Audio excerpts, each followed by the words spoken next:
It is the ultimate symbol of true love, a milestone, a financial sacrifice that proves your devotion.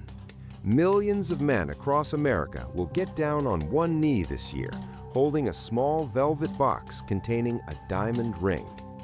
We are told that diamonds are rare. We are told they are valuable. We are told that a diamond is forever. But what if I told you that almost everything you believe about diamonds is a fabricated lie? A lie meticulously engineered by a single, ruthless corporate cartel. You see, diamonds are not rare.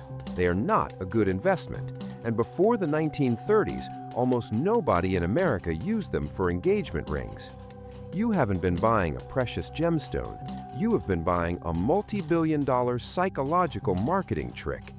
Welcome to the dark, hidden history of De Beers.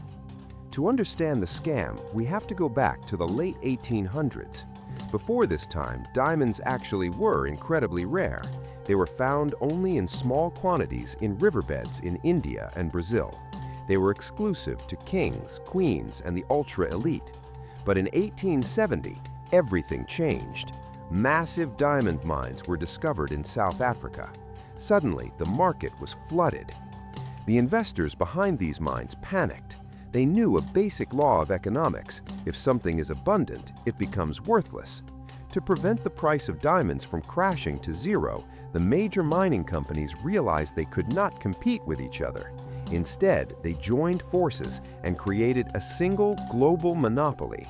They named it De Beers Consolidated Mines. De Beers didn't just mine diamonds, they bought every rival mine and they controlled the entire global pipeline. They created an artificial scarcity. By hoarding millions of uncut diamonds in massive underground vaults in London, they strictly limited how many diamonds entered the public market each year. The rarity of a diamond is an absolute illusion. They are kept expensive simply because De Beers refuses to release them. By the 1930s, De Beers faced a massive crisis. The Great Depression had hit America, and sales of diamonds were plummeting. Americans viewed diamonds as useless luxuries for the super rich. De Beers needed a way to force the average middle-class American working man to buy their rocks. So, in 1938, they hired Ayer, one of the most powerful advertising agencies in the United States. Ayer's goal was unprecedented. They needed to invent a new cultural tradition. They needed to neurologically link the idea of true love with a piece of crystallized carbon.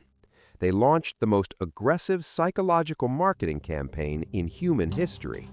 They paid Hollywood studios to feature diamond engagement rings in blockbuster movies. They gave diamonds to celebrities and politicians, ensuring their photos were splashed across every newspaper in the country. They didn't sell the diamond, they sold the emotion. The message was clear: if you truly love a woman, you must buy her a diamond. If the diamond is small, your love is weak. If the diamond is large, you are a successful, devoted man. They hijacked human psychology and weaponized a man's ego to move their inventory. But De Beers had another problem. Even if men wanted to buy diamonds, how could the cartel force them to spend more money than they could afford? The advertising agency came up with a brilliant, entirely fabricated financial rule. In the 1980s, De Beers launched a massive ad campaign in the United States, pushing a specific narrative. A diamond engagement ring should cost exactly 2 months of your salary. Let that sink in. There is no historical basis for this. There is no financial logic to this. It was an arbitrary number pulled out of thin air by a marketing executive in a boardroom, but the American public swallowed it whole.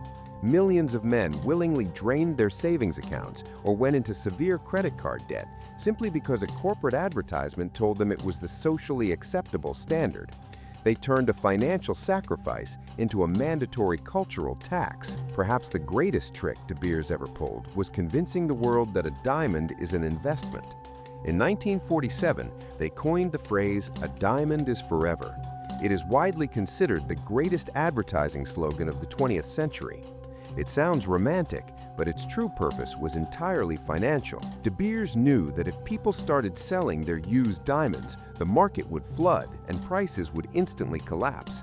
So they drilled the idea that a diamond is a family heirloom, something to be kept forever. Why? Because the moment you walk out of a jewelry store with a diamond ring, it loses over 50% of its value.